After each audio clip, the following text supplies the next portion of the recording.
It's Bullseye. I'm Jesse Thorn. Like a sweet holiday onion, there are a lot of layers to Mr. Andy Richter.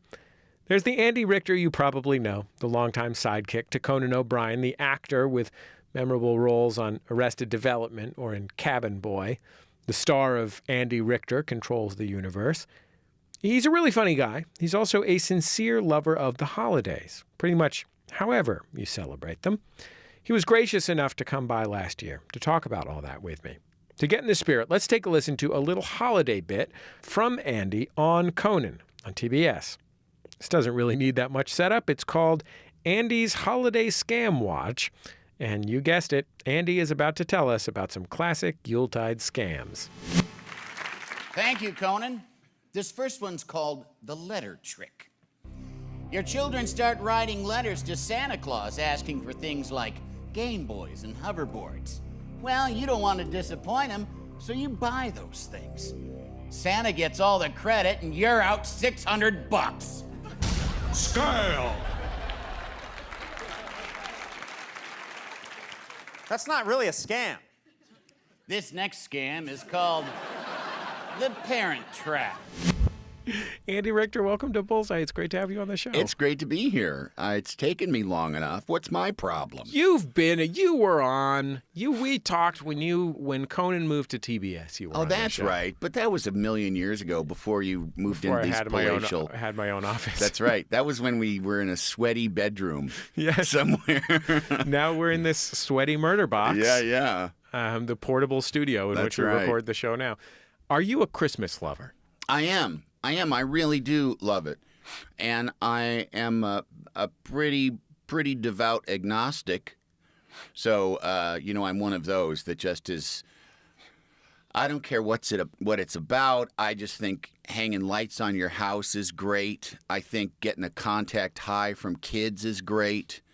I think setting aside a time of year that's kind of magical if you live in a snowy place, because the snowiness is still new and magical enough. It's not February.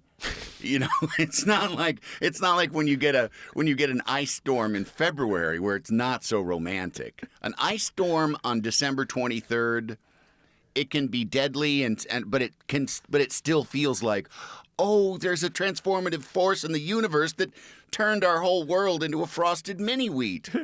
I like that you're willing to forgive a couple of deaths for the majesty of Christmas. Come on, old people probably. Right. Froze to death, there's worse ways to go. Yeah. It's supposed to be euphoric. I didn't say deaths. You said No, deaths. you said it could be deadly. Yeah. Yeah, well, I said could. It could be not deadly, too. I left that possibility open.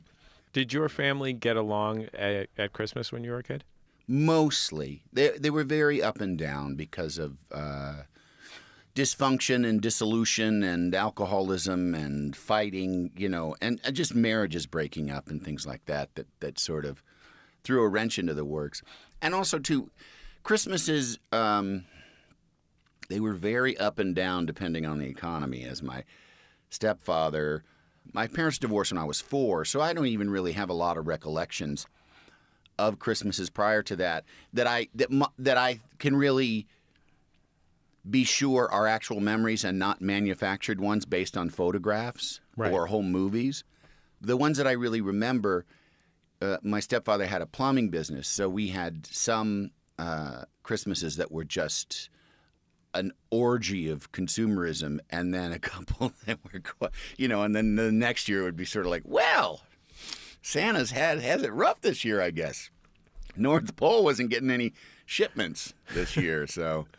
One of the great things about Christmas as an adult is that you have so much more agency and you can create your own family. Yes. You can choose what it is that you want to celebrate and honor. Yes. Well, after getting past, well, I don't, Maybe after 30 or so. Well, and also after getting past kind of informing the people that think there's an obligatory kind of like, well, you got to be here, you got to do this. And you kind of think, no, I've built my own family, and we have a different set of rules, and it's still hard to disappoint people. Yeah. I mean, I'm 50, and it's still hard for me to disappoint some people but I just always hope that they know that, like, no, I love you, but I just kind of, we're not going to be there for that thing, or we're, it's a pain in the ass to get on a plane in the last, in Christmas week. And so maybe we'll see in January, that kind of thing. And it's but I also, too, I live in Los Angeles because it's where, it's the particular kind of ore that I mine. The Right. veins in the earth are much richer here than anywhere else. But I also live here because I need some distance. I need distance, and not just from family or friends or history or geography. I need distance in my everyday life from. I've always been, like in college when you went into a classroom and got to sit wherever you wanted, if I would be the one that, even if people were sort of clustered into one part, I'd sit separate. I'd be a satellite to the rest. And I've always just kind of been that way. When the Conan show travels, I say, where's everybody staying? What hotels? And usually there's kind of the crew hotel. It's nice. It's a nice hotel. But then there's the really nice hotel that sort of the dignitaries would stay in. And that would be where I always say, I'll stay, like, I'll pick a third option. I'll Google for 5 minutes and find a third option, because when I get off the clock, I need some sense of separation and autonomy. And it's not part and parcel of any one situation. It's part and parcel of every situation in my life. I just, get your claws off of me. It's always been sort of an undercurrent to me. Like, I need some room to breathe. Look, the bell just rang. It's time for me to go and be away from you. Let's talk some more about Christmas. What Christmas things on television or in movies did you love as a kid? I was not a kid, but it still is my favorite. And actually, my daughter and I just watched it for about the 30th time just 2 nights ago, because we were home, just the two of us. And it's Pee Wee Herman's Christmas Special. Oh, yeah, I love it so much. Is the best. The best. I will watch it another 100 times in my lifetime, because it is so joyful. It is so wonderful, so weird, so perfect. But no, that's one of my favorites. I still do love all the Rankin Bass ones. I feel like they used to hold my attention. It's much harder for them to hold our children's attention, because our children's attention span has been so chopped down that they need constant action. I tried to watch the Peanuts holiday special. Yeah. And the Christmas, Charlie Brown Christmas, one, yeah. And it's beautiful. Yes. It is very boring. Very boring and a bummer. Yeah. A bummer. I mean, it's genuinely beautiful, and that's a very rare quality in children's entertainment, and Yes. I feel as though I should give it full credit for that. Yes. It is also boring. Yes, it is. It is. I mean, it may well be worth it. Again, I just really want to be clear. I know that this is a childhood icon of, I think it might be worth it. Yeah, yeah. Even just for the beautiful, beautiful music. But Yes. But yes, it is astonishing that when there was no other choices on television, you could be that boring and Yes. retain an audience of children. Well, and and the Rankin Bass ones are that way too. Like, there's just lots of shots of people going from in all children's entertainment that we accepted as entertaining. Just lots of shots of people going from one place to another, which they cut all that out now. I just was watching. There's 'cause- so many shots in the Peanuts one of just like a totally static screen where 6 characters are not moving at all. Yeah. One character's feet are moving slightly and he's sliding across the screen. Yeah, yeah. And the shot lasts for 25 seconds. Right. And they also too, it's little chunks of were obviously 4-panel bits. You know, they're just lifted jokes from the thing. And so many of the jokes are like, the punchline is like, well, I have hope and excitement. Oh yeah. Like Charles Schultz, we would not have Peanuts if there had been Prozac in Charles Schultz's life. There just wouldn't be. How do you think your kids' Christmas is different from your Christmas? Well, intact family is number one, but less extended family. There's no church, and like most people, that was one of the few days we went to church. I don't think that there's any kind of diminished quality to it.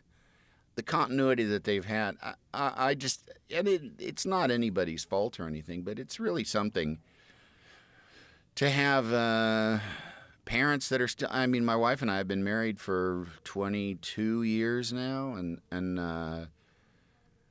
that's I'm very glad of that, and I'm very glad that my kids kind of get to enjoy just the intrinsic benefits of that, the kind of the feeling that it gives them.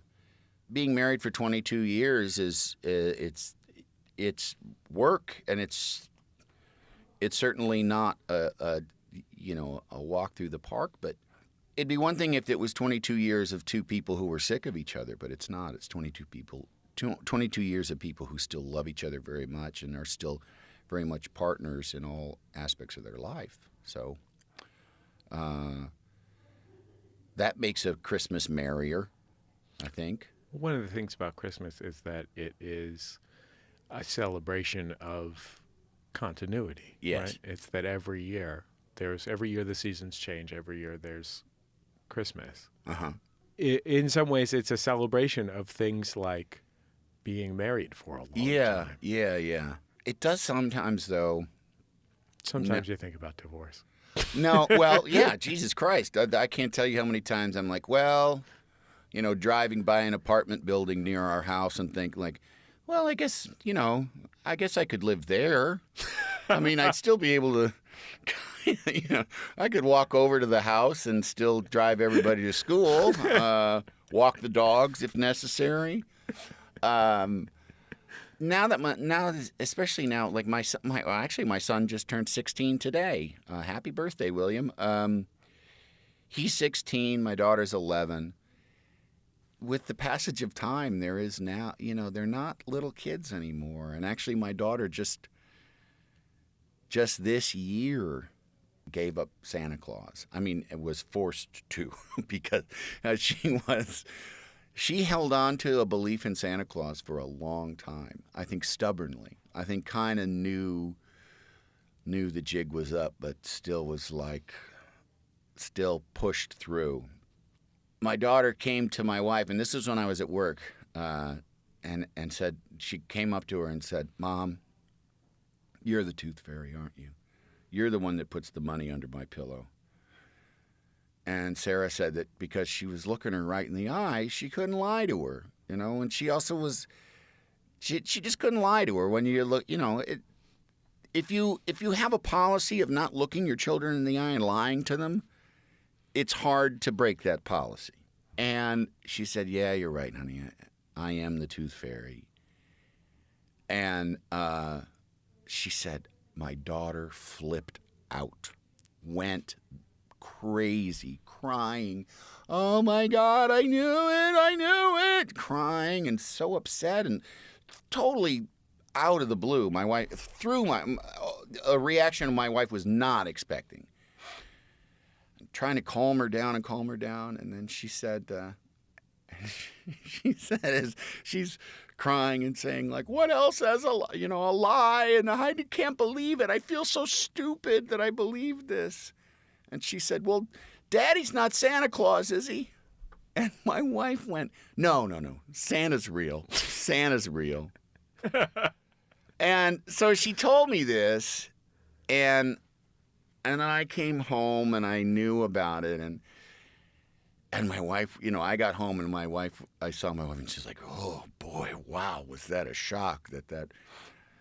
And my daughter came downstairs and she said to me, did you hear? I said, yeah, I heard.